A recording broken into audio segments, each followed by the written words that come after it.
কোনো ব্যক্তি যদি জুমার দিন ইন্তেকাল করে জুমার দিনে, তাহলে আল্লাহ তাআলা এই জুমার দিন ইন্তেকাল করার কারণে তার কবরের চিন্তা মাফ করে দেয়।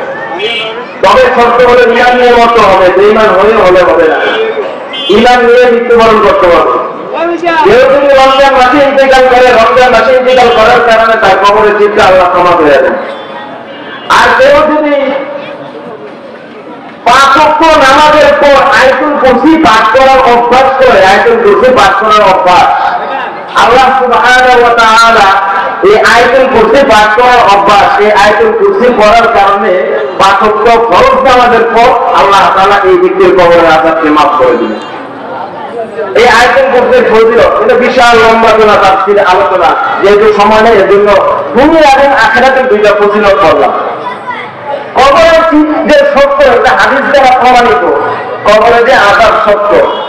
অথচ সাদ ইবনে মুআয রাদিয়াল্লাহু তাআলা আনহু ইন্তেকাল করছেন, বনু কুরাইজার সর্দার সাদ ইবনে মুআয রাদিয়াল্লাহু তাআলা আনহু। সাদ ইবনে মুআয রাদিয়াল্লাহু তাআলা আনহু ইন্তেকাল করার পর রাসূল জানাজার নামাজ পড়াইছেন। জানাজার নামাজ পড়ানোর পর সমস্ত সাহাবীরা মিলে এই সাদ ইবনে মুআযকে দাফন করছে। দাফন করার পর রাসূল কারীম সাল্লাল্লাহু আলাইহি সাল্লাম সাহাবীদেরকে ডাক দিলেন, সাহাবীরা তোমরা যাইও না, এদিকে আসো। আসার পরে কিছুক্ষণ তোমরা সুবহানাল্লাহ পাঠ করো, সুবহানাল্লাহ সুবহানাল্লাহ সুবহানাল্লাহ।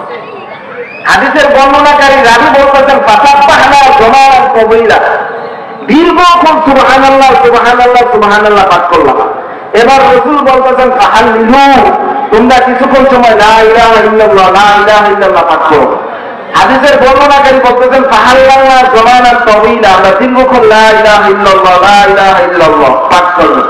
এবার রাসূল বলতেছেন ফাকাব্বিরু, তোমরা আল্লাহু আকবার পাঠ করো। আমরা হাদিসের রাবী বর্ণনা করতেছেন ফাকাব্বারনা জমাআন তাওয়িলা, আমরা দীর্ঘক্ষণ সময় আল্লাহু আকবার পাঠ করলাম। এবার রাসূল বলতেছেন আলা ফারজিউ, এবার চলে যাও। তো এক সাহাবী রাসূলকে জিজ্ঞেস করতেছেন, ইয়া রাসূলুল্লাহ, কত মাইয়িতকে দাফন করলাম আপনার সাথে, এরকম তো কাজ করলেন না, আজকে সাহাবীদের মুআয ইন্তেকাল করার পর যে কাজটা করলেন। রাসূল কারীম সাল্লাল্লাহু আলাইহি ওয়াসাল্লাম বলতেছেন, আমার সাদ রাদিয়াল্লাহু তাআলা আনহু, সাদ ইবনে মুআয, উনি খুব বয়োজ্যেষ্ঠ সাহাবী ছিলেন, এজন্য রাসূলুল্লাহ বড় সম্মান করতেন।